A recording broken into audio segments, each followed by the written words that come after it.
नमस्कार साथियों। लोक देवताओं की क्लासें कुछ दिनों से अपनी अपलोड नहीं हो रही थी। बहुत से बच्चे पूछ भी रहे थे कि सर क्या लोक देवता आगे नहीं पढ़ाओगे। तो आपकी भावनाओं को समझते हुए साथियों, आज पुनः अपन राजस्थान के जो लोक देवता हैं उनके बारे में आज की क्लास को कंटिन्यू करते हैं साथियों। और आज की क्लास में साथियों राजस्थान के सबसे महत्वपूर्ण, राजस्थान के सबसे प्रसिद्ध लोक देवता तेजा जी के बारे में पढ़ेंगे साथियों।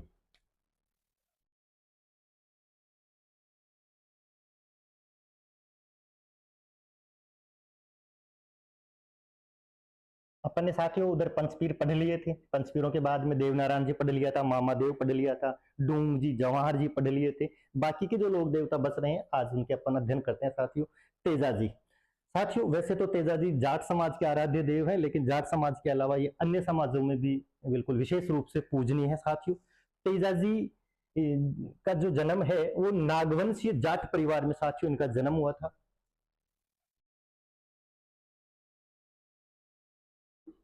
नागवंशीय जाट परिवार में साथियों इनका क्या होता है, जन्म होता है साथियों। तेजा जी राजस्थान के सबसे महत्वपूर्ण और राजस्थान के सबसे प्रसिद्ध लोक देवता है। ध्यान रहे साथियों, राजस्थान के सबसे प्रसिद्ध एवं सबसे महत्वपूर्ण लोक देवता हैं। पूछा जाए राजस्थान के सबसे महत्वपूर्ण लोक देवता कौन से हैं तो बताना है साथियों, तेजा जी है। साथियों तेजा जी का जन्म नागवंश से जाट परिवार में हुआ, और जाट परिवार में जिस गोत्र में इनका जन्म हुआ, जिस गोत्र में इनका जन्म हुआ उस गोत्र का नाम बताया जाता है साथियों, धोलिया गोत्र बताया जाता है। धोलिया गोत्र बताया जाता है। एक इतिहासकार है साथियों, डॉक्टर पेमाराम। कौन है साथियों? डॉक्टर पेमाराम। ये पेमाराम जी ने एक किताब लिखी साथियों, मारवाड़ के जाटों का इतिहास।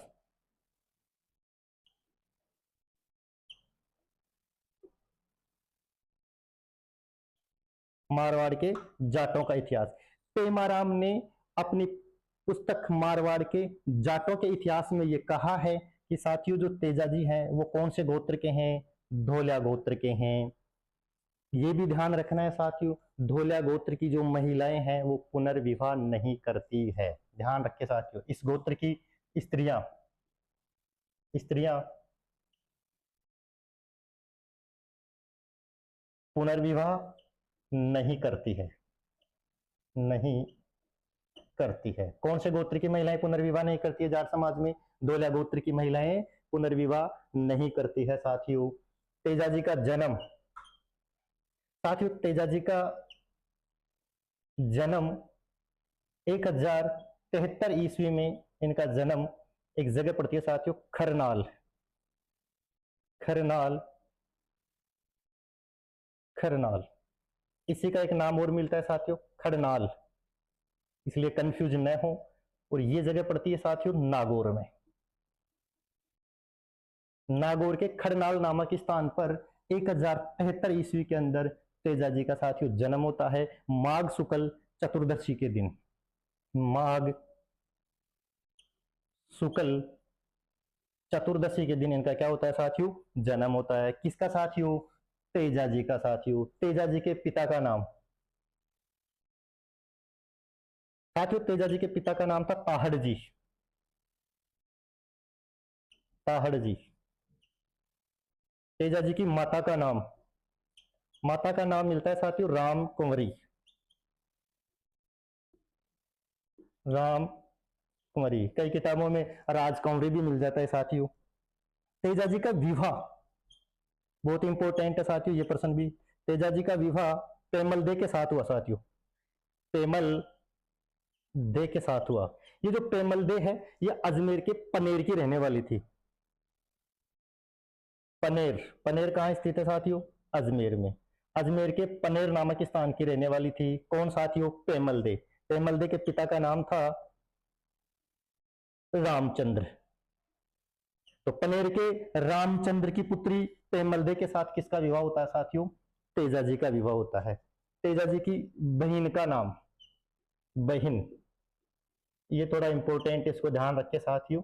बहन का नाम था राजलबाई। इस राजलबाई को क्या कहा जाता है साथियों? इसको कहा जाता है बूंगरी माता। क्या कहा जाता है साथियों? बूंगरी माता कहा जाता है। ये तो साथियों तेजा जी की ओनली केवल बेसिक जानकारियां हैं। तेजा जी की जो घोड़ी है उसका क्या नाम था, ये प्रश्न भी पूछा जाता है साथियों कई बार। तेजा जी की घोड़ी, घोड़ी का नाम था साथियों लीलन। लीलन, लीलन या सिंगारी, लीलन या सिंगारी। राजस्थान के अंदर लीलन नाम से एक ट्रेन चलाई जाती है साथियों, लीलन एक्सप्रेस, जो जयपुर से जैसलमेर के मध्य चलती है। जहां तक मुझे पता है जयपुर से जैसलमेर और जयपुर से बीकानेर के मध्य जो ट्रेन चलती है उसका नाम है साथियों लीलन एक्सप्रेस है साथियों। तेजा जी के गुरु का नाम, साथियों तेजा जी के गुरु का क्या नाम था? तेजा जी के गुरु का नाम था मंगलनाथ। मंगल नाथ इनके क्या थे? गुरु थे साथियों। ऐसा पढ़ने को मिलता है साथियों तेजा जी का जो विवाह है वो बाल्य अवस्था में हो गया था, यानी तेजा जी बाल विवाह के शिकार हो गए थे। जब तेजा जी 9 माह के थे और पेमलदे 6 माह की थी, तभी इनका विवाह कर दिया गया था साथियों।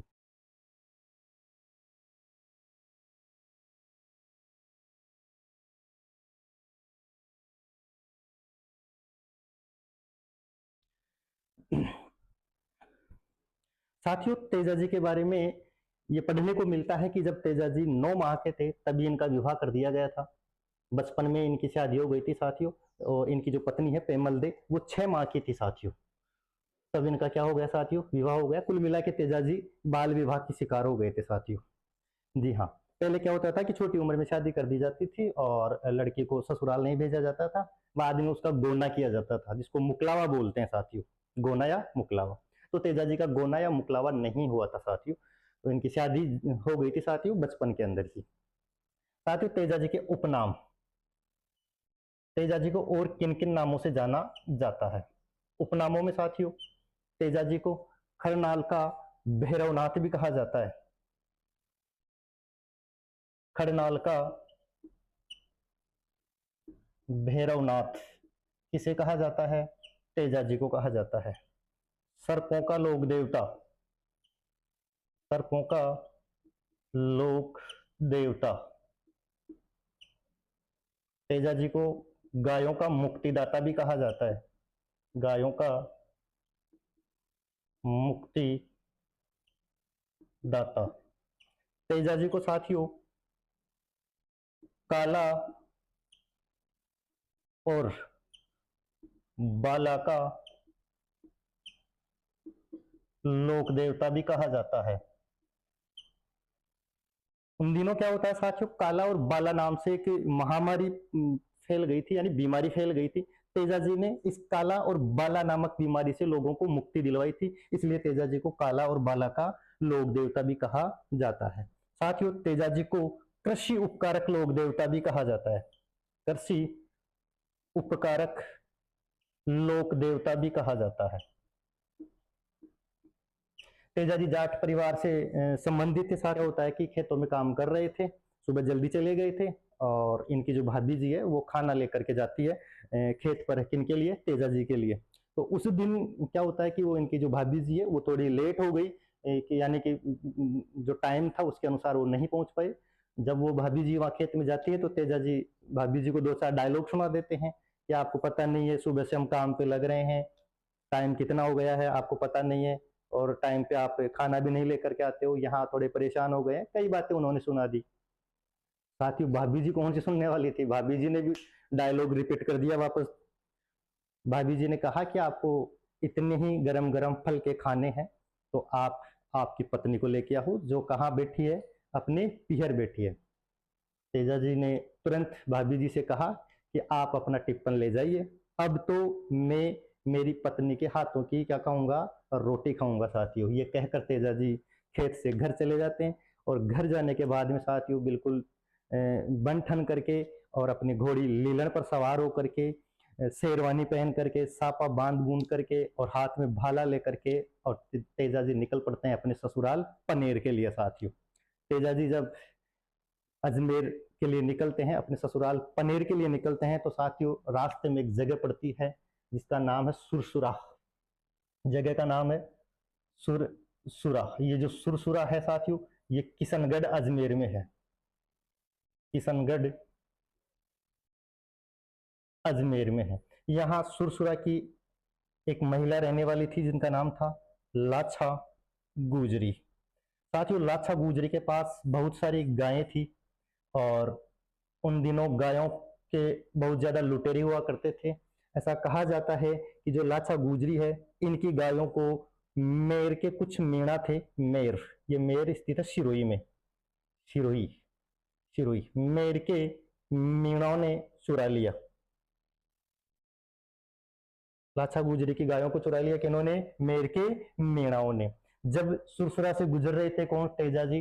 तो लाछा गुजरी ने देखा कि यार जो सामने घोड़ी पे बैठ करके जो व्यक्ति आ रहा है वो बिल्कुल वीर पुरुष की जैसे लग रहा है, प्रतीत वैसा ही हो रहा है, क्योंकि ड्रेस व्रेस वैसे पहन रखी थी तेजाजी ने, हाथ में भाला था, सापा वापा बांध करके बिल्कुल ऐसे लग रहे थे जैसे कोई राजसी परिवार के कोई व्यक्ति हो।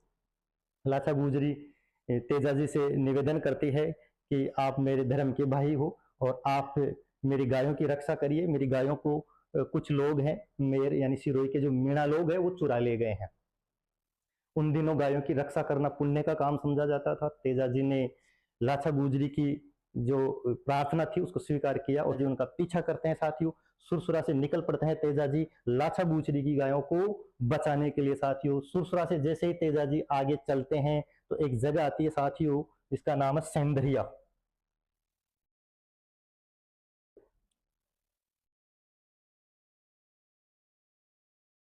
सेंधरिया नाम याद रखना साथियों। सेंधरिया कहाँ स्थित है? अजमेर में स्थित है। सेंधरिया नामक स्थान पर क्या होता है कि साथियों रास्ते के अंदर एक आग जली हुई थी। आग में एक सर्प आग के पास में पड़ा हुआ था, यानी कि कुछ ही मिनटों में वो सर्प जलने में ही था उस आग में। तो वहीं से तेजाजी निकल रहे थे साथियों। तेजाजी ने सोचा कि यार ये एक जीव है, ये जल्दी ही आग में जल जाएगा, तो क्यों नहीं तेजाजी ने उनको सर्प को अपने भाले से उठाया और साइड में डाल दिया उसको। सर्प ने, उस नाग देवता ने तेजाजी से कहा कि आपने बहुत बड़ी गलती कर दी है। मैं जल रहा था, आपने मेरे को क्यों बचा लिया? क्योंकि मेरे को इस नाग योनि से छुटकारा मिलता, मुझे मोक्ष की प्राप्ति हो जाती, और आपने तो गलत कर दिया, इसकी तो आपको सजा मिलेगी। तेजाजी भी वीर पुरुष थे। तेजाजी ने कहा कि मैंने तो खैर मेरे हिसाब से तो उचित ही किया है, लेकिन आपको ऐसा लगता है कि मैंने गलत किया है, तो मैं आपकी सजा भुगतने के लिए तैयार हूं।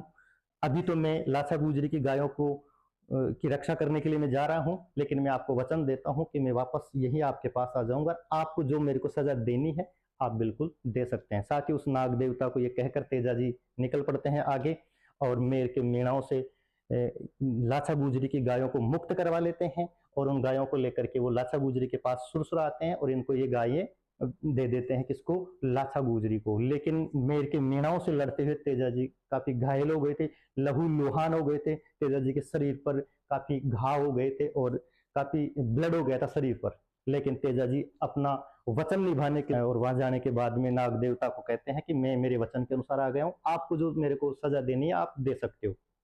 नाग देवता ने कहा कि मैं तो आपको दंड दे भी क्या सकता हूँ, मैं तो आपको केवल ढस सकता हूँ या काटूंगा आपको, लेकिन आपका जो शरीर है पूरा लहू लुहान हो रखा है, और अब आप कैसे, ऐसी कोई जगह भी नहीं है जहां से मैं आपको मतलब काट सकूं। तेजाजी ने कहा कि मेरे पूरे शरीर में एक जगह ऐसी है जिस पर कोई घाव नहीं है, और वो है मेरी जीभ है, यानी जिव्या है।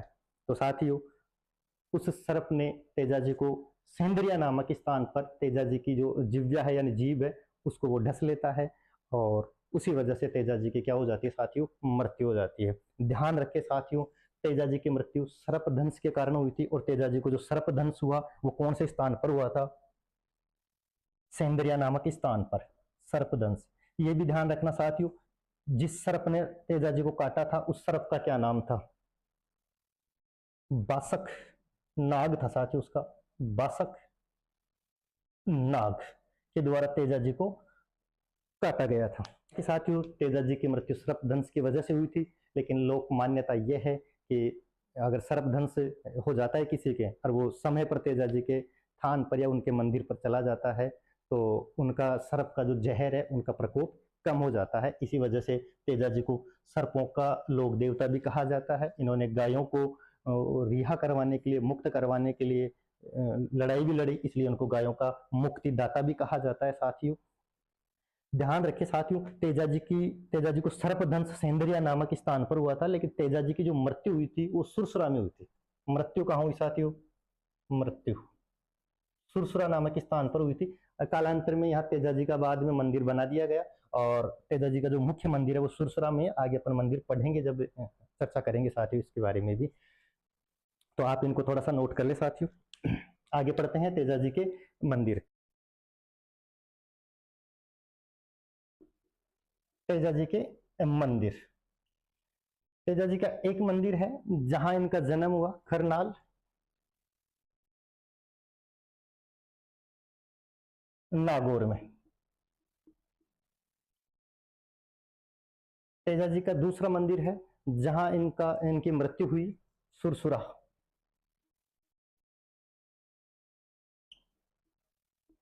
अजमेर। तेजा जी का एक मंदिर है इनका जहां ससुराल था, पनेर, ये भी अजमेर में स्थित है। तेजा जी का एक मंदिर है साथियों जहां इनका सर्पदंश हुआ, सेंदरिया, और ये भी कहां स्थित है साथियों? अजमेर में स्थित है। तेजा जी का एक मंदिर भावता, संभवतः ये ब्यावर में स्थित है, ब्यावर में। भावताओं में भी तेजा जी का क्या बना हुआ साथियों? मंदिर बना हुआ है। तेजा जी का एक मंदिर साथियों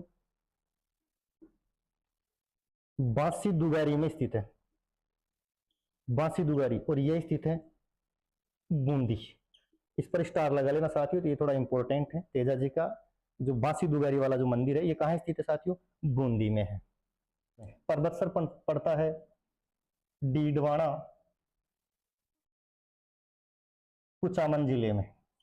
नवीनतम जिला जो डीडवाना कुचामन बना है नागौर से अलग होकर, उस जिले में स्थित है परबतसर। और यहाँ तेजा जी का सबसे बड़ा मेला लगता है साथियों। ये मेला लगता है साथियों भाद्र महीने की शुक्ल पक्ष की दशमी के दिन, जिसे कहा जाता है तेजा दशमी। तो तेजा दशमी कब मनाई जाती है साथियों? भाद्र शुक्ल दशमी। तेजा जी का जो ये परबतसर के अंदर जो मंदिर बना हुआ है, इस मंदिर का निर्माण साथियों मारवाड़ के शासक अभय सिंह के काल में हुआ था। अभय सिंह के काल में, अभय सिंह के शासन काल में इस मंदिर का क्या हुआ साथियों? निर्माण हुआ। राजस्थान का सबसे बड़ा पशु मेला अगर कोई है तो वो है परबतसर पशु मेला। राजस्थान का सबसे बड़ा क्या है साथियों? ये पशु मेला है, पशु मेला है।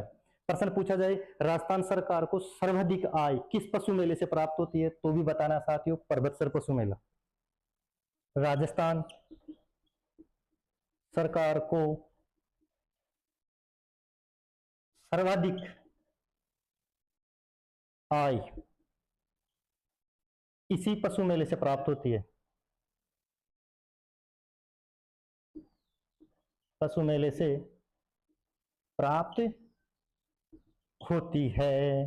प्रश्न पूछा जाए साथियों राजस्थान में सर्वाधिक पशु मेले किस जिले में आयोजित किए जाते हैं, तो बताना है साथियों नागौर। को नोट डाल के लिख लेना साथियों। राजस्थान में सर्वाधिक पशु मेले कौन से जिले में आयोजित किए जाते हैं साथियों? नागौर में किए जाते हैं। नागौर को धातु नगरी के नाम से भी जाना जाता है। साथियों जो तेजाजी हैं सहरिया जनजाति का आराध्य देव भी माना जाता है। सहरिया जनजाति के आराध्य देव हैं कौन? तेजाजी। सहरिया जनजाति के आराध्य देव कौन है साथियों? तेजाजी हैं। तेजाजी के जो गीत गाए जाते हैं उन्हें कहा जाता है साथियों तेजा टेर। तेजाजी के जो गीत होते हैं, इन गीतों को क्या कहते हैं साथियों? इनको कहा जाता है साथियों तेजा टेर। इंपॉर्टेंट है साथियों, ये भी ध्यान रखना, तेजा टेर। जब किसान अपने खेत की बुआई करवाता है तो उस समय किसान तेजा जी के सम्मान में जो गीत गाते हैं उन्हें कहा जाता है साथियों तेजा टेर। लाग्यो लाग्यो जेठ आषाढ़ कंवर तेजा रे, लग तोड़ो लाग्यो सावन भादवो। ऐसे गीत गाए जाते हैं साथियों। मुझे तो खैर नहीं आता है, ये एक लाइन याद है, पता नहीं कैसे याद हो गई ये भी। तो ये तेजा जी के जो गीत गाए जाते हैं किसान के द्वारा, उन्हें क्या कहा जाता है साथियों? इन्हें कहते हैं साथियों तेजा टेर कहते हैं साथियों। तेजा जी से संबंधित कुछ किताबें लिखी गई है साथियों, वो भी मैं आपको इधर लिखवा देता हूँ, ये आप थोड़ा नोट करके इनको लिख लेना। तेजा जी से संबंधित पुस्तकें, एक पुस्तक है साथियों जिसका नाम है जूझार तेजा। इस पुस्तक को लिखने वाले व्यक्ति थे लज्जा राम मेहता। कौन थे साथियों? लज्जा राम मेहता। तेजा जी संबंधित एक पुस्तक और है साथियों,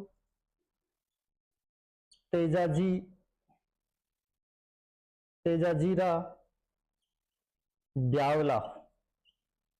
तेजाजीरा ब्यावला, इस किताब को लिखा था साथियों बंशीधर शर्मा ने। बंशीधर शर्मा द्वारा ये किताब लिखी गई है। तो राजस्थान के सबसे महत्वपूर्ण और प्रसिद्ध लोक देवता कौन से हैं साथियों? तेजा जी हैं। तेजा जी के बारे में अधिकांश चीजें आपको यहाँ कवर करवा दी गई है साथियों।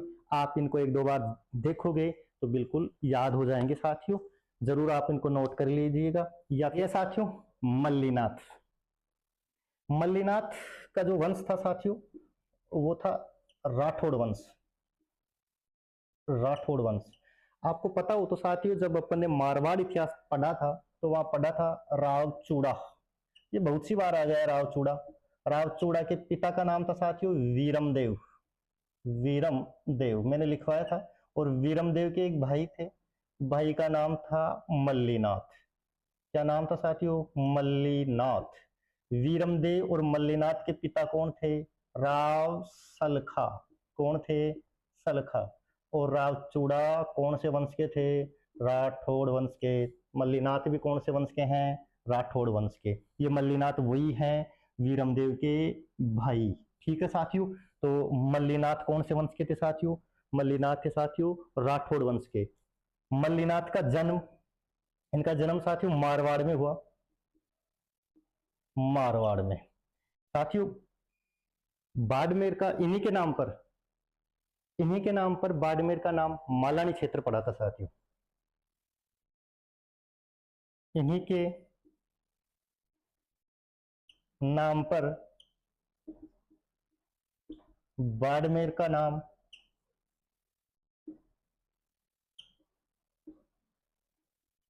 मालानी क्षेत्र पड़ा।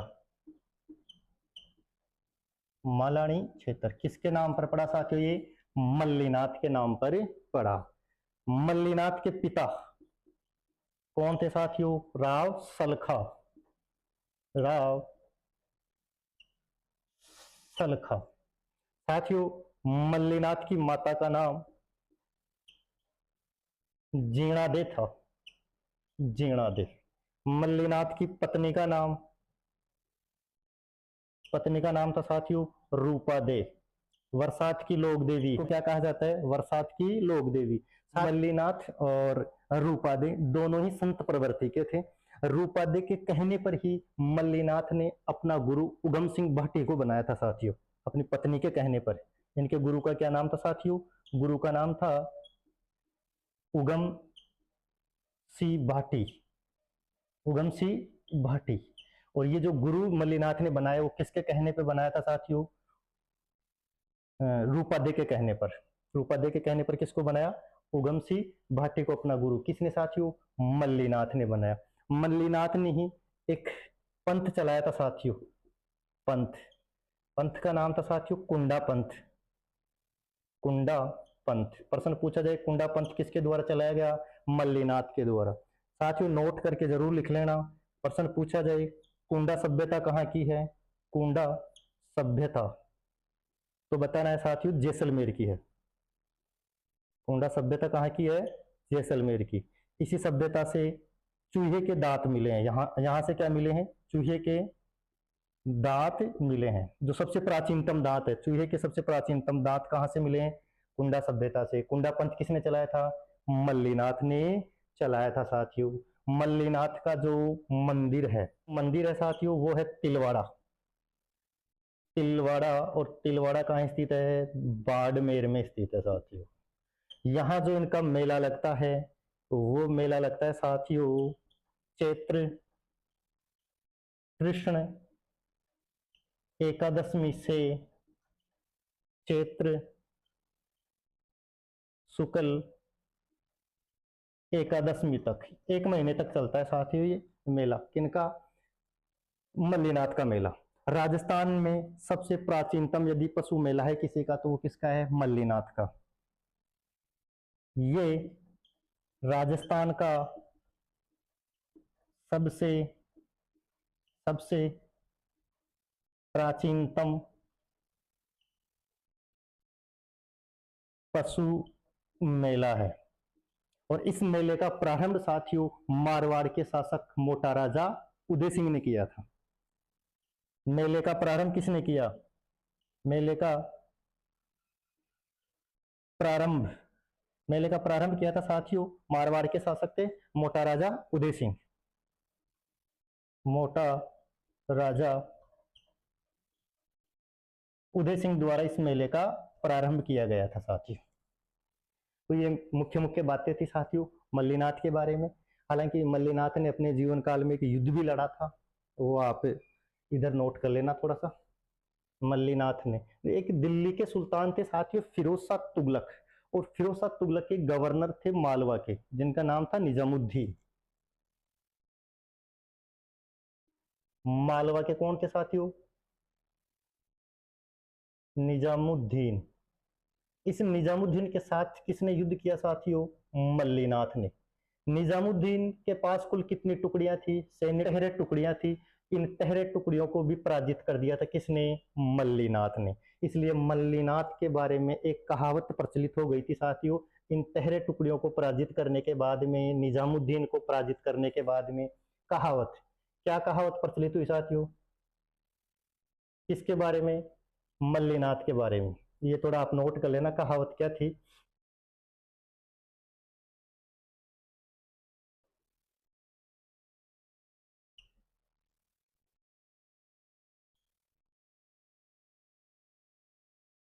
एक कहावत थी साथियों, तहरे तुंगा भांगिया माले सलखानी।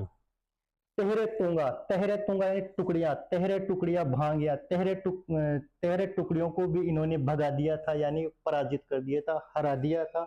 मल्ल सलखानी यानी सलखानी के बेटे मल्लीनाथ ने। ये कहावत किसके लिए प्रचलन में थी साथियों, मल्लीनाथ के बारे में प्रचलित थी। किसको पराजित किया था, निजामुद्दीन को। और निजामुद्दीन दिल्ली के सुल्तान फिरोज शाह तुगलक के क्या थे, सूबेदार थे या गवर्नर, फिरोज शाह तुगलक। ये थे साथियों मल्लीनाथ जी के बारे में मुख्य मुख्य बातें। आगे पढ़ते हैं साथियों तल्लीनाथ के बारे में।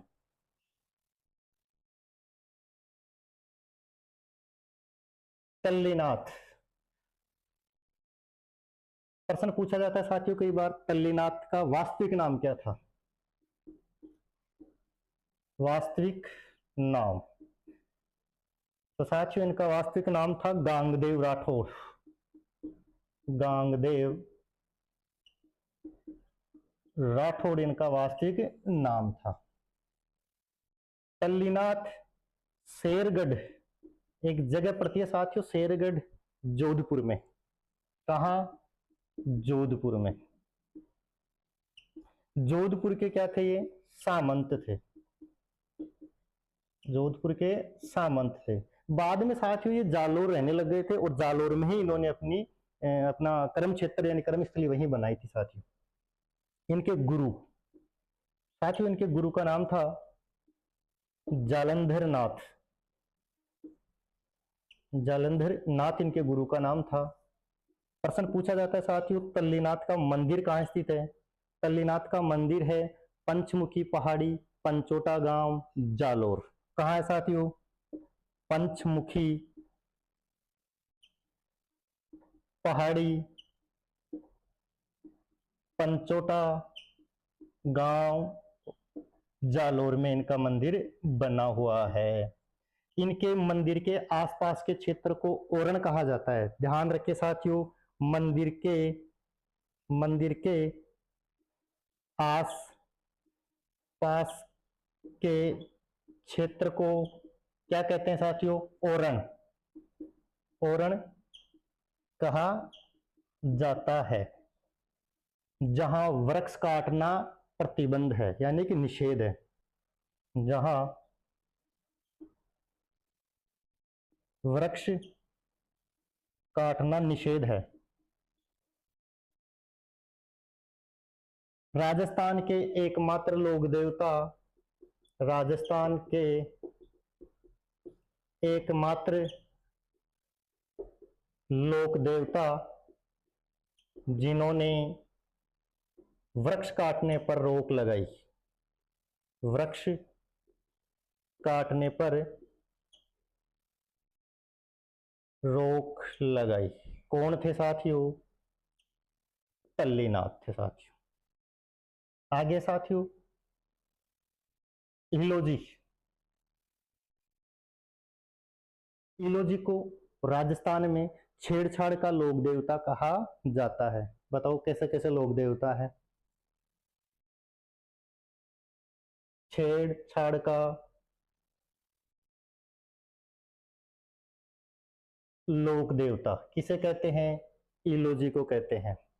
ये होलिका जो थी, हिरण्यकश्यप की जो बहन थी, उसके होने वाले पति थे। सगाई हुई थी, शादी नहीं हुई थी। शादी में तो रोड़े पड़ गए थे और ये स्वयं कुंवारे हैं, लेकिन ये विवाह होने का क्या देते हैं? वरदान देते हैं। अगर किसी भी साथी को शादी करवानी है तो वो कल से ही तुरंत इलोजी का मंदिर ढूंढ ले आसपास कहीं और उसकी पूजा अर्चना शुरू कर दे। जल्दी से जल्दी आपकी मांग स्वीकार कर ली जाएगी साथियों। तो इलोजी को राजस्थान में क्या कहा जाता है? छेड़छाड़ का लोक देवता कहा जाता है साथियों। ये हिरण्यकश्यप की बहन थी होलिका। इस होलिका के ये होने वाले पति थे, होने वाले पति,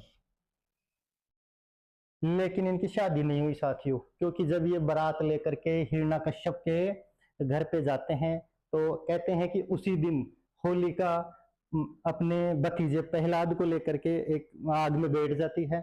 प्रहलाद को बचा लिया जाता है। किंवदंती बचपन से अपन पढ़ते आ रहे हैं। और होलिका क्या हो जाती है साथियों? मतलब जल करके राख हो जाता है होलिका का। तो और ये दृश्य कौन देख लेता है? इलोजी। इलोजी को बड़ा दुख हुआ और वही इन्होंने दूल्हे की ड्रेस को उतार दिया। दूल्हे की ड्रेस को उतार करके और जो होलिका की जो राख बनी हुई थी, उस राख को, यानी उस गरम गरम राख को इन्होंने अपने शरीर पर लगा लिया। ये कार्यक्रम इन्होंने कब किया? होली के दूसरे दिन, जिसको क्या कहा जाता है? दुलंडी। दुलंडी की जो अब मनाते हैं अपन, वो किसके सम्मान में मनाई जाती है? इलोजी के सम्मान में ही मनाई जाती है। स्वयं कुंवारे थे साथियों। ये स्वयं क्या थे? कुंवारे थे, परंतु विवाह होने का वरदान देते हैं। तो किसी को भी शादी करवानी है तो उसको किसकी पूजा अर्चना करनी है? इलोजी की करनी है साथियों। ध्यान रखे, बाड़मेर में होली के दूसरे दिन, सॉरी, होली के अवसर पर, होली के अवसर पर इलोजी की बारात निकाली जाती है। इलोजी की बारात निकाली जाती है। कहाँ पे साथियों? बाड़मेर में। आज भी जहां कहीं भी इलोजी के मंदिर हैं वहां ईलो जी की आदमकद मूर्ति होती है और वो नग्न अवस्था में होती है। मूर्ति आदमकद होती है, आदमकद नग्न मूर्ति, नग्न मूर्ति स्थापित की जाती है। जहां कहीं भी इनके मंदिर होते हैं वहां इनके आदमकद नग्न मूर्ति स्थापित की जाती है। ये थे साथियों ईलो जी। एक लोक देवता और हैं, उनके बारे में भी मैं इधर बता देता हूं आपको।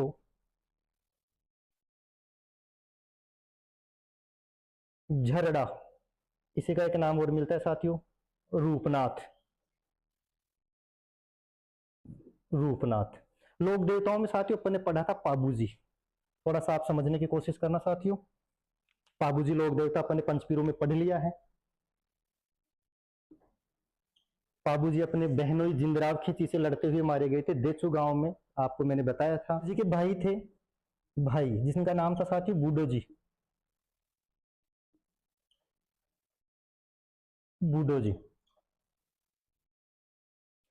साथियों देवली बाई चारण की गायों की रक्षा करते हुए पाबूजी अपने बहनोई जिंदराव खींची से 1276 ईस्वी में देचू नामक स्थान पर वीरगति को प्राप्त हुए। और पाबूजी के साथ में ही कौन मारे गए साथियों, बूडो जी। और इनके जो बूडो जी थे, इनके बड़े भाई थे बूडो जी। बूडो जी के पुत्र था, उस पुत्र का नाम था साथियों रूपनाथ, जिसे क्या कहा जाता है, झरड़ा भी कहा जाता है, रूपनाथ भी कहा जाता है। ऐसी मान्यता है साथियों। जो बूडो जी है, बूडो जी की जो पत्नी थी उसका नाम था गहली। गहली, अब ये मैं नहीं पढ़ा रहा हूँ, किताबों में मेरे को पढ़ना को मिलता है तो मैंने आपको लिखवा दिया है गहली। ऐसे कहते हैं कि साथियों जब पाबूजी और बूडो जी जिंदराव खींची से लड़ रहे थे, यानी उस समय जब ये वीरगति को प्राप्त हुए, उस समय ये जो इनकी पत्नी है ये गर्भवती थी। और गर्भ के अंदर कौन था साथियों, झरड़ा या रूपनाथ। तो ये जो इनकी पत्नी है गहली, गहली ये किसके साथ सती होना चाहती थी, बूडो जी के साथ। लेकिन सती वो महिला सती नहीं हो सकती जो गर्भवती महिलाएं होती है।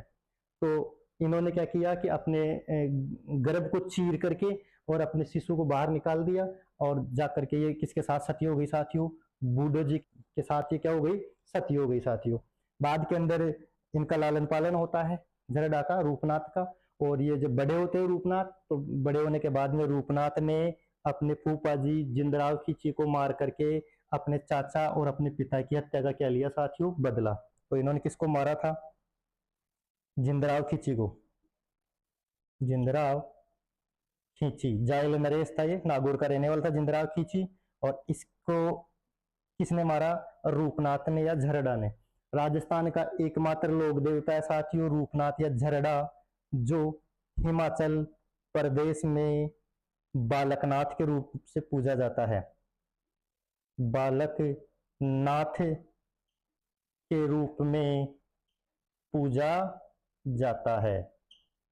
तो राजस्थान का वह लोक देवता जो हिमाचल प्रदेश में बालकनाथ के रूप में पूजा जाता है, तो बताना साथियों रूपनाथ या फिर झरड़ा। झरड़ा के पिता का क्या नाम था, बूडो जी। बूडो जी किसके भाई थे, पाबूजी के। पाबूजी किससे लड़ते हुए मारे गए, जिंदराव खींची से। क्यों, क्योंकि इन्होंने देवली बाई चारण की गायों की रक्षा करने के लिए इनसे लड़ने चले गए थे। ठीक है साथियों, ये आप थोड़ा सा ध्यान रखना। अगर आपको प्रश्न पूछा जाए रूपनाथ या झरड़ा के मंदिर कहाँ है राजस्थान में, मंदिर, एक मंदिर तो साथियों इनका कोलमुंड में है, कोलूमुंड में है, तो कोलूमुंड पड़ता है फलोदी में। और एक मंदिर है साथियों इनका सिंबुदड़ा बीकानेर में, सिंबुदड़ा बीकानेर में। तो साथियों आज के क्लास में ये थे अपने प्रमुख लोक देवता। आप इनके बारे में एक दो बार पढ़ोगे तो साथियों बिल्कुल ये आपको याद हो जाएंगे साथियों। अब आगे अपनी एक क्लास में और ये जो शेष लोक देवता बच गए हैं उनको पूरा करवाने की कोशिश जाएगी साथियों। आगे फिर एक नए टॉपिक के साथ आपसे फिर मुलाकात होगी साथियों। तब तक के लिए हंसते रहिए, खिलखिलाते रहिए, पढ़ते रहिए, आगे बढ़ते रहिए और अपना ध्यान रखते रहिए साथियों। जय हिंद साथियों।